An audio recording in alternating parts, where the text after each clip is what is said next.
Let's bring you back on there. Are you still with us?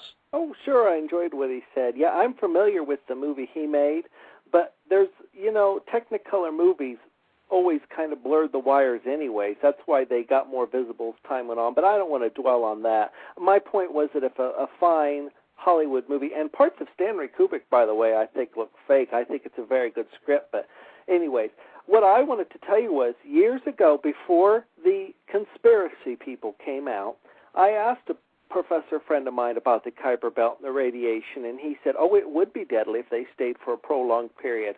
And I said, well, what about going through it and coming back? He said, well, no, it'd just be like getting an X-ray at the dentist. He said, you'd have to live in it for it to kill you. But then when the conspiracy people came out of the woodwork, which, by the way, took years, all of a sudden these, they came out of the wood, like Elvis. Elvis wasn't dead for several years after he died. Alive. Anyway, but that just came out of the blue, and everything I've seen about the moon landing looks legit, and people say they can't find it on the moon. Well, the Earth is spinning and orbiting, and the moon is orbiting. It's a tiny little vehicle on something the size of the United States that you got to find with a zoom camera. Good luck. I don't know, Hold on. I can help answer that one. Well, We've been back to the moon with different kind of orbiters. In fact, the NSA, Farrah could probably this. We've sent reconnaissance missions to map the moon, where we'd be getting photos back where you could read a license plate. Okay, so that's just a bunch of crap. Just like they can't get a good picture of the face on Mars, and they don't have time and things like that. That's just a bunch of crap, caller. No, I've seen the face on Mars, and they did get another picture of it, and it just was shadows. The face on Mars, up to my knowledge, has been disproved. You want to believe? I'm gonna let you go at that, because obviously, if you're just going to take what you see on the nightly news with Tom Brokaw, then I don't know where to go. This program is about digging a little deeper. Farrah, can you discuss why it would be so difficult to get a solid quality picture that you would have no problem determining it was a picture of a rover or an American flag with our technology that we have available today? Well, what you need is the excuse they've always given us is that none of the resolution has been small enough to see this. Like you have I think it was 10 meters per pixel resolution on Selene and 1 meter per pixel resolution on Lunar Orbiter, and the Lunar Reconnaissance Orbiter has a 0.5 meter per pixel resolution. Right now, that means the smallest object it can see is about half a meter wide. Like each pixel represents half a meter, right? And they claim, we'll be able to see the artifacts on the moon. Well, how come all we can see right now are these bright points of light that look like boulders? Exactly. You can go onto Google Earth nowadays. You can go find pictures of scroll down and find pictures of people walking taken by satellites, for God's sakes. And these guys so far haven't been able to get any decent pictures of the artifacts. Well, I think this is, and I'm glad we got a caller from that generation that called in. And it's not a disrespectful comment, but I have to say that's the mindset that you're dealing with, is that this sort of, the government said that it happened, so therefore it must have. And I would think that in his 80s by now, with what he's seen in his life and the kind of lies that have come out of our government in particular, the things that have been done to our own citizens, nuclear testing, lies, slippage through the FDA, I can go on and on, aspartame, can I keep going? God knows. Folks, we get lied to all the time. So whoever, the caller didn't give me his first name, but I would urge you to do a little deeper research next time before making a comment that this is ridiculous, because the guest did, and you just think it looks like it was real. And what looks like something is real is all relative anyway, so it doesn't even matter. The comment itself is kind of ignorant. But anyway, moving on. Why don't we get into, we're in the last stage of this amazing interview, Jarrah. The audience, I don't know if you're seeing the chat room, but it's blistering. I'm getting the gamut here. Do you have it open? I'm not looking at the internet right now. Let me just get it on the internet, I suppose. Okay, well, if you... Chat room. Chat room. Okay, It's go on. to get in there, but see if you can get in. I know they would love to have you, and really, we got to get into before we move on. We got to get into your story about the Challenger. Now, obviously, this is a very sensitive topic, and again, I don't like people because they have done some research and might have found out some important facts about something, a tragedy like the Challenger. We got to take that out of the equation. Just make sure the sound's off there. Yeah. So tell us about the Challenger incident that you know of, where you thought that there might have been an astronaut that was going to blow the whistle. I read a little bit about this. Do you know what I'm talking about here? Yeah. Christopher McAuliffe, the first teacher in space, right? Now, if you recall back to the Apollo missions, right, the astronauts, whenever they would go onto the moon, that previous caller, he said, oh, you can't photograph the stars. Well, you need a long exposure to photograph the stars. But anyways, even if you couldn't photograph the stars, you'd still be able to see them, right? The astronauts, they go to the moon, allegedly, they say, oh, no, we can't see the stars. And if they ever did talk about the stars, they'd always say, oh, they're dim and fuzzy, or we can barely see them, or whatever. Well, recently, Michael Melville, he flew up in Spaceship One, and he was on the daylight side of the Earth, and he says, oh, my God, the stars are magnificent, right? Now, if Krista McAuliffe went up, she probably would have said the same thing, because she was one of them teachers, who refused to be manipulated by the government.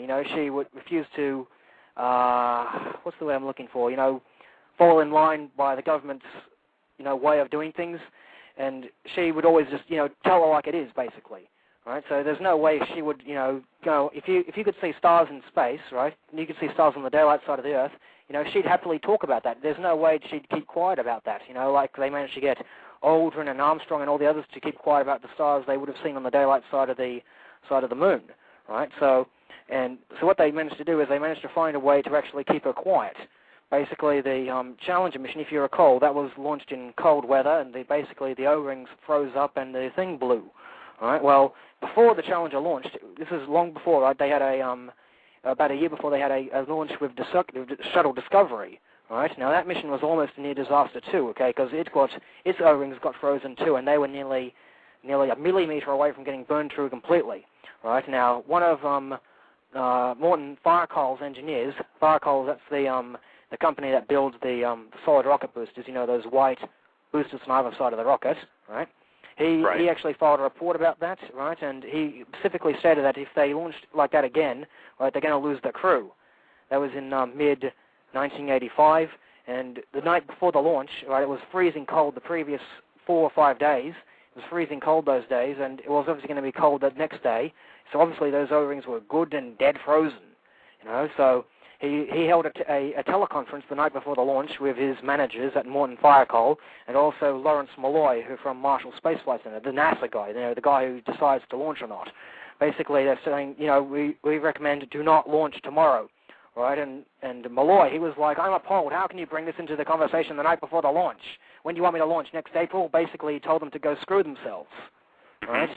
And under pressure from NASA, Morton Firecoal's managers, they changed their minds and decided to go for launch. Malloy, Beaujolais, he was the guy who told them not to. He was like screaming at them, "Don't launch tomorrow, man! You're going to get the crew killed," right? And obviously they did. He clearly knew in advance that this mission was going to be disastrous, and NASA took no notice of him. So they basically speaking, they made sure that rocket was going to be as dangerous as possible, and they managed to silence her.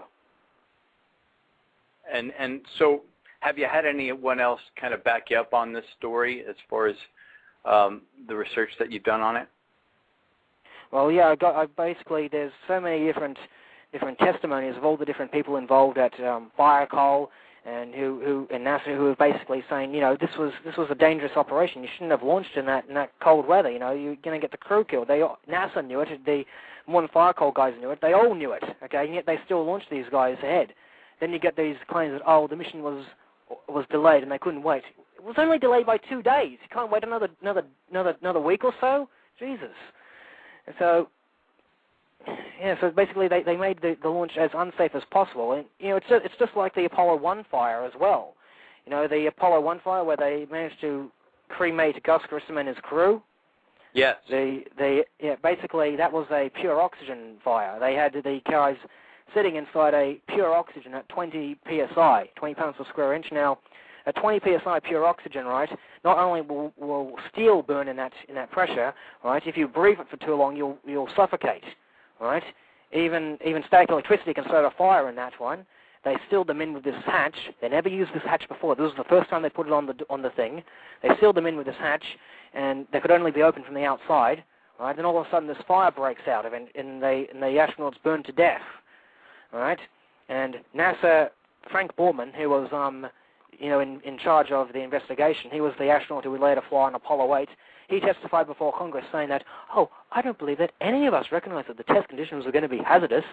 Yet this guy was an assistant professor in thermodynamics. You've seen those classes in thermodynamics where they actually take a bomb calorimeter, and they set that off.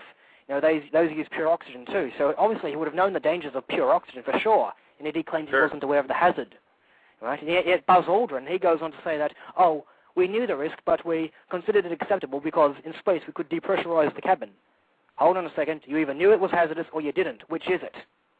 And then there's North American Aviation, the company that built the spacecraft. They're covering themselves saying that, we thought NASA was going to do the test at only 5 psi, not 20 psi, right? Yet in 1964, one of their engineers, a guy called Frank Hendel, he submitted an article in the Journal of Spacecraft and Rockets. That article is gaseous environment during spaceflight. He specifically stated that the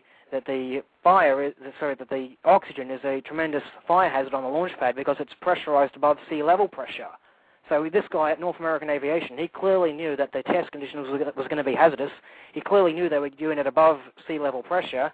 Yet now NAA is claiming they thought, we thought NASA was doing it at 5 psi, not 20 psi. Why didn't they tell us? Well, you already knew, for God's sakes.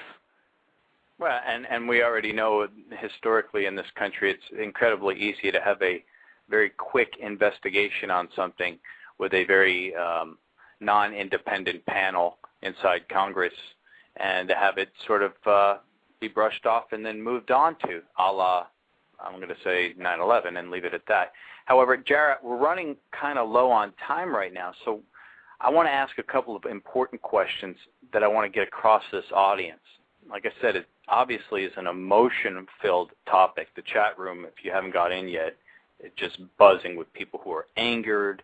They're happy to have you here. You know this stuff. Let me ask you this, and this is important. I saw a stat the other day that 25%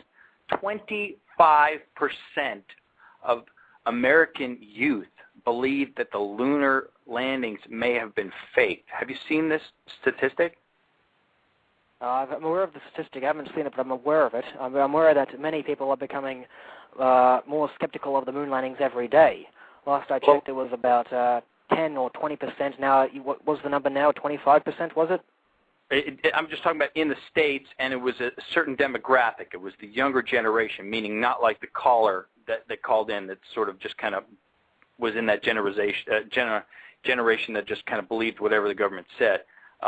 That robotic kind of thinking. We're talking about the new generation who they've kind of been blanked on a lot growing up so far, and they already know that things are going to be very rocky for them.